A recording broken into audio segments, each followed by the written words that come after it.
Assalamualaikum warahmatullahi wabarakatuh. Nama saya Nurfida Pratista Dipa, mahasiswa jurusan Psikologi Program Learning kelas D. Hari ini ingin menjelaskan tentang tes untuk populasi khusus. Tes populasi khusus adalah tes-tes yang digunakan pada orang-orang yang tidak bisa diuji dengan secara biasa atau pada cara umumnya. Dalam tes populasi khusus ini kita bisa lihat dari segi kelompok usia dan juga dari kurva normal. 4 kategori utama bisa dikenal dari beberapa jenis. Yang pertama itu untuk tes-tes tingkat bayi dan prasekolah.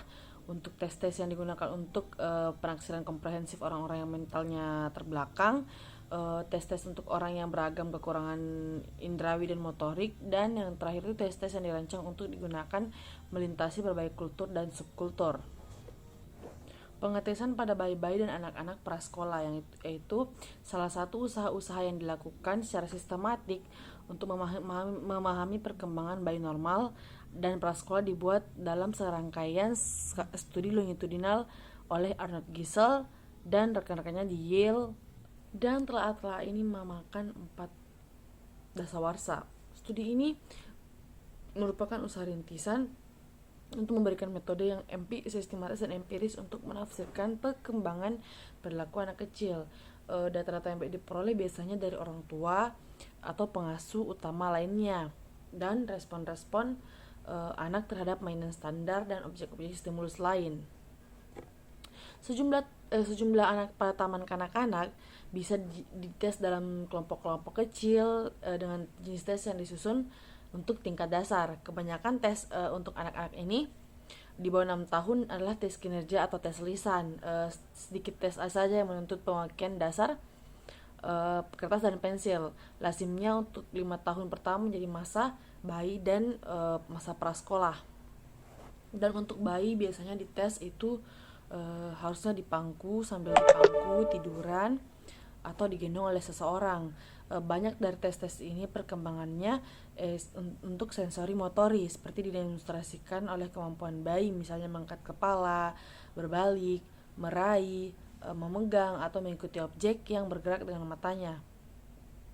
Anak prasekolah bisa berjalan, duduk di atas meja, menggunakan tangannya untuk memanipulasi objek tes, dan berkomunikasi dengan bahasa.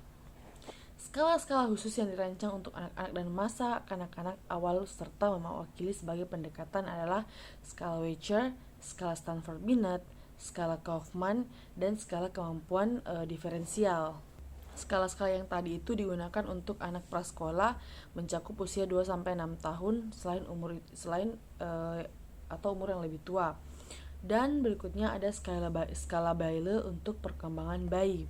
Tes yang tersusun dengan amat sangat baik untuk tingkat usia paling dini adalah skala Bayle yang untuk perkembangan bayi. Skala Bayle ini memberikan 3 alat komplementer untuk menilai status perkembangan anak di antara umur 1 tahun umur 1 bulan sampai dengan umur 3,5 tahun. Untuk mental skalanya itu mengambil sampel misalnya ketajaman non sensorik dan perseptual, proses belajar, pemecahan masalah, vokalisasi, permulaan komunikasi verbal, dan pemikiran abstrak yang mendasar.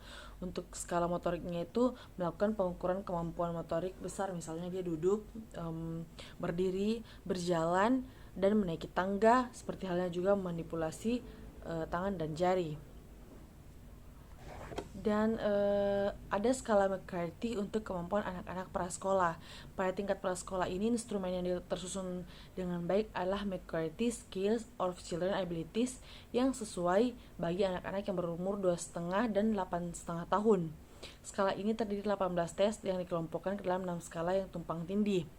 Yang pertama itu verbal, kinerja perseptual, kuantitatif, dan kognitif umum. Dan ada juga skala-skala Piagetian. Pada skala ini, ordinal dalam pengertian bahwa skala-skala itu mengandalkan urutan seragam dari perkembangan melalui tahap-tahap berurutan. Tahap-tahap ini yang merentan dari periode sejak bayi sampai masa remaja, dan seterusnya. Dan ada ordinal skills of psychological developmental, dipersiapkan oleh Usgiris dan Han pada tahun 1975 dan juga dikenal sebagai Infant Psychological Developmental Skills. Skala-skala ini dirancang untuk menilai pencapaian kemampuan kognitif antara 2 minggu sampai 2 tahun. Umur-umur ini mencakup apa yang diperoleh oleh Piaget, dicirikan sebagai masa sensorimotorik, dan di dalamnya terdapat 6 tingkat. Dan skala-skala ini dirancang untuk mengukur efek dari kondisi lingkungan yang khusus pada laju dan jalannya perkembangan bayi. Yang kedua itu ada mengetes untuk penyandang cacat jasmani. Syarat pendidikan yang sesuai dengan semua anak cacat jasmani dicakup oleh Individuals with Disabilities Education Act. Syarat-syarat civil right umum yang dimandatkan oleh minoritas lain diperluas untuk mencakup orang-orang yang memiliki ketidakmampuan jasmani. Perundungan ini melarang dalam bidang pendidikan, praktik memperkerjakan orang, akses pada fasilitas jasmani, pendidikan sekolah, kesehatan, kesejahteraan, dan pelayanan sosial. Dan ada 3 pengetesan yang dirujukan untuk tes ini adalah penglihatan, pendengaran, dan motorik. Untuk kerusakan pendengaran, biasanya dites verbal, dan bila isi verbal dipresentasikan secara visual.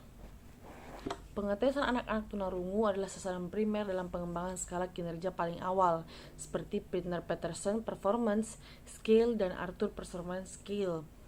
Terverbal digunakan jika pertanyaan lisan diketik pada kartu. Pada tingkatan lebih dasar, Hiske Nebraska Test of Learning Aptitude dikembangkan dan dibakukan pada anak-anak tuli dan sulit mendengar. Ini tes individual yang paling cocok untuk umur 3-17 tahun.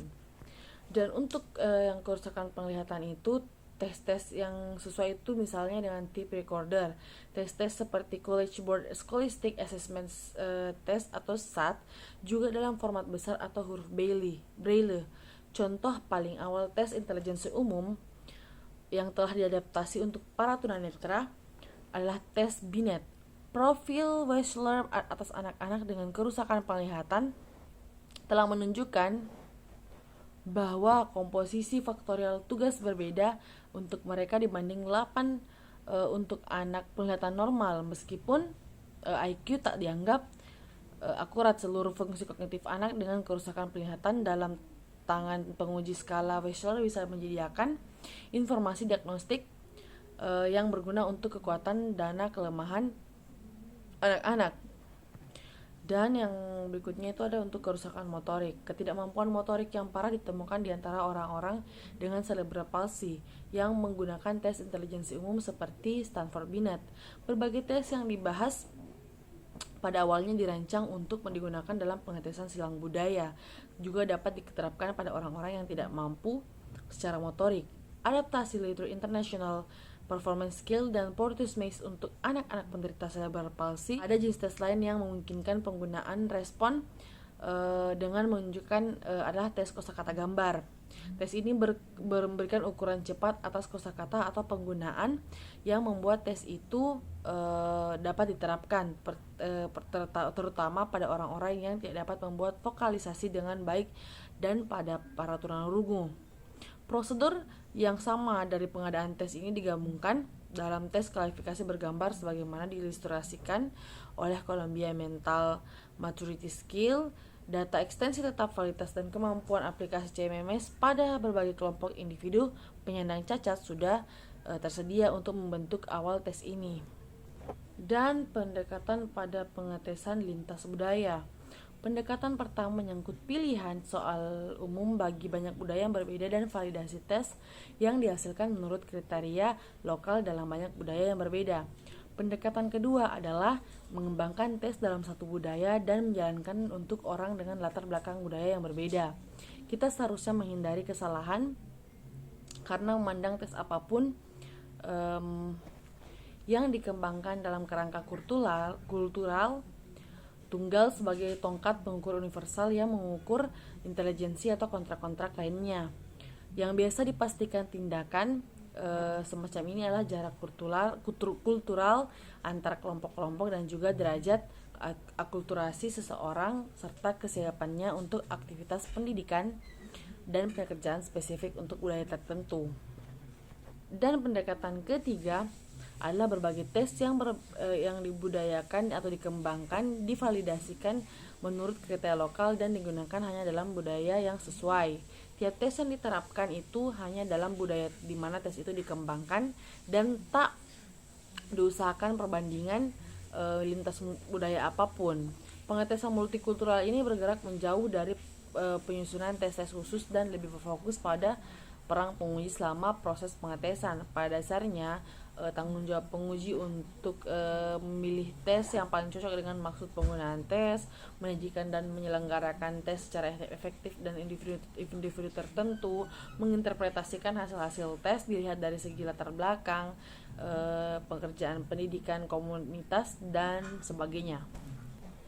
Dan pengetesan lintas budaya ini menyoroti peran penting yang dimainkan oleh pola asuh orang tua dan lingkungan rumah dan perkembangan intelektual anak yang sedang tumbuh. Perbedaan lingkungan tidak terbatas pada populasi etnis dan budaya dan jelas dapat didefinisikan, tetapi bisa sangat mempengaruhi perkembangan psikologis pribadi. Mungkin sampai sini untuk tes individu khusus. Semoga bermanfaat atas informasi-informasi yang saya berikan. Terima kasih banyak. Assalamualaikum warahmatullahi wabarakatuh.